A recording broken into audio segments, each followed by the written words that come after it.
Welcome back to CTV News Channel. I'm Jennifer Burke. Here's one for the record books. One of the largest great white sharks ever recorded was spotted again off the coast of Hawaii. Now, a group of divers discovered the shark that they believe is deep blue. That's the name they've given it, feeding off the carcass of a dead sperm whale. The female shark also looked to be kind of pregnant, if you can be kind of pregnant, and measured around 6 meters high and 2.5 meters wide. The last time deep blue was spotted was back in 2013 off the coast of Mexico. Now, you saw a diver there touching the shark. Some marine biologists are criticizing that video and warning the public, do not do this. Do not touch sharks if they're encountered in the wild. There's a large risk of being bitten, and too much human contact can disturb the shark as well. For more on this, I want to bring in David Shiffman. He's a marine biologist who studies sharks and shark conservation at Simon Fraser University. Joining me today from Vancouver. Hi, David. Hi, Jennifer. Thanks for having me. You're welcome. So when we see that video, first of all, it is amazing to see a shark that size. How unusual is it to spot a great white of that girth, of that bulk, of that capacity? It's an impressive animal. As you noted, it's very rare these days to see sharks that big, and that's because humans typically kill them before they get that big.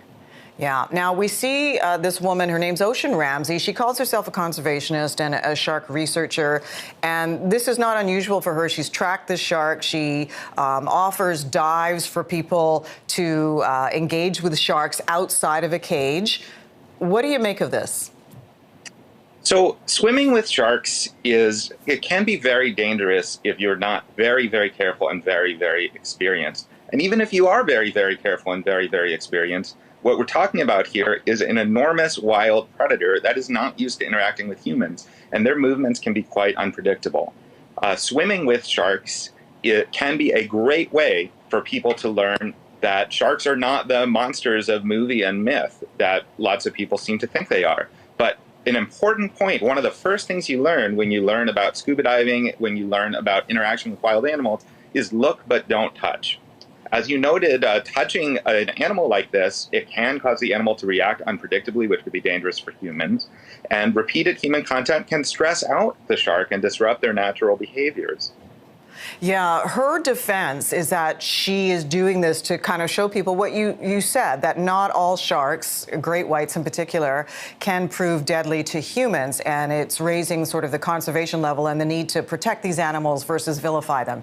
Do you think she has a point there? No.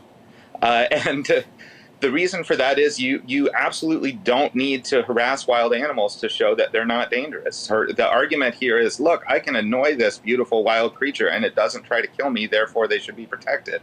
And that just doesn't make a lot of sense for me. Yeah. This is not a safe activity. It's not a good activity to demonstrate to people that consider you a role model. A lot of the activities similar to this group has engaged in, they don't even include a "don't try this at home" disclaimer on their social media posts. Yeah. People who are much less experienced may try this, and that makes it even more dangerous. Well, the other thing we're hearing, David, and as you know, this shark was spotted because it was feeding off a dead sperm whale, if I'm not mistaken. But we're told that there were people actually going down to the sperm whale itself to try and get souvenirs like teeth. I mean, you know, what do you say to that? I can't believe I have to explicitly say this out loud to a group of adults, but you should not do that. And while we're at it, maybe don't run with scissors and look both ways when you're crossing the street. This is basic common sense stuff, that you should not harass 18-foot-long wild predators that have occasionally been known to injure or kill people. You should not get in between one of those predators and a meal. I can't believe that we have to say this out loud. Yeah, it is pretty interesting. The pictures, though, are stunning, but that, you know, the ends don't necessarily justify the means in this case. Yes, you can absolutely educate the public that these animals are important and that they're not necessarily bloodthirsty monsters without engaging in wildlife harassment and disrupting their behavior. And a quick note on something you said earlier. You said the shark appears pregnant. I can tell you that the shark is large, therefore it must be pregnant, is logic that works about as well with sharks as it does with people, which is not very well.